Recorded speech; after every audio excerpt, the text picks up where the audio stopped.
Rent is too high and mortgages are too high. And for a lot of Gen Z voters, they can't even conceive of ever owning a home. Well, Donald Trump and his administration has a new strategy, a new idea in mind to fix that, maybe. Let's hear him out. Housing director has proposed something that has enraged your MAGA friends, which is this 50-year mortgage idea. So a significant MAGA backlash, calling it a giveaway to the banks and simply prolonging the time it would take for Americans to own a home outright. Is that really a good idea? It's not even a big deal. I mean, you go from 40 to 50 years, and what it means is you pay something less from 30, that some people had a 40 and then now they have a 50. All it means is you pay less per month, you pay it over a longer period of time.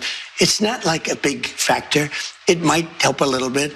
But the problem was that Biden did this, he increased the interest rates, and I have a lousy Fed person who's gonna be gone in a few months. So that again, it's not even a big deal. I mean, there again, Laura Ingraham, I guess, gets the most credit she's gotten all year. She puts up the headline. It's like 86% more interest. This is, if you were to go over, like there's some pros to this, some cons. We, in our production meetings, we've been talking about some of the pros and cons and everything. It's not like universally the worst possible idea. I don't think it's a good idea, and it's not an actual solution for the problem.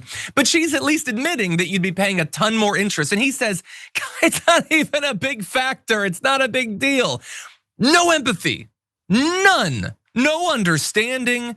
And then he's like, it goes from 40 to 50. And she jumps in and says from 30 to 50. And she's thinking, you goddamn dummy, it's a 30-year mortgage. You generally have 15 or 30-year mortgages, but he doesn't know. Nope. Because he's not a real person. He doesn't live a real life. He doesn't experience your struggles. So for him, it's like, you go from 40 to 50, you pay 86% more. What's the difference? I mean, again, it's such a terrible strategy.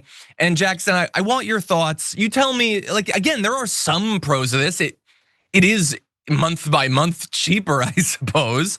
But we can, as you give your thoughts, we're gonna show this chart showing the total interest paid between a 15, a 30, and a 50-year mortgage. And it is significant, but what do you think?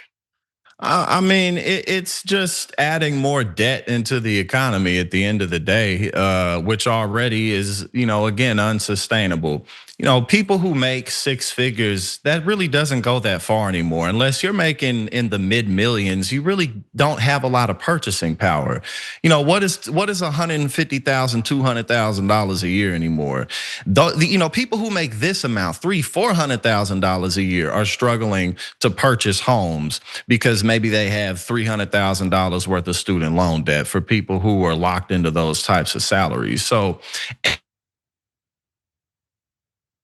unless again you have millions of dollars and not a few million, you know what I'm saying? Like, because a couple $1 million don't go that far anymore either. So the gap between the rich and the poor continues to grow through things like this. Instead of rearranging the economy such that the middle class is actually making money and can save it, it's just, oh, well, you have more opportunities to get another credit card and put yourself into an even bigger hole. So that's all this is at the end of the day. It's good for banks, why not get more people in debt? But the dollar just is going, it just doesn't go anywhere anymore. And it's hard for pretty much everybody to buy homes, including people who make six figures.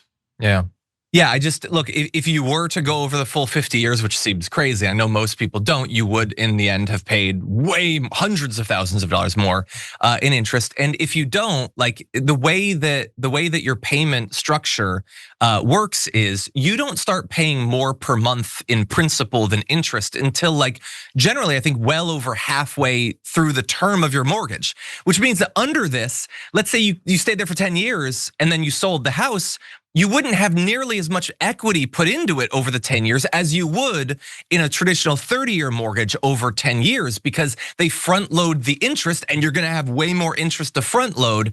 But again, like, I'm not an expert, but he doesn't seem to be on this either. He doesn't even pretend to care. And so it's not even really his idea, and I don't think they're actually gonna do it, but it isn't helping him out. It doesn't make him look good.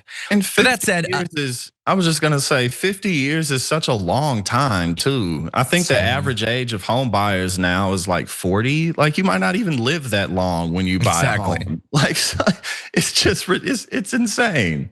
I know, it's dystopic.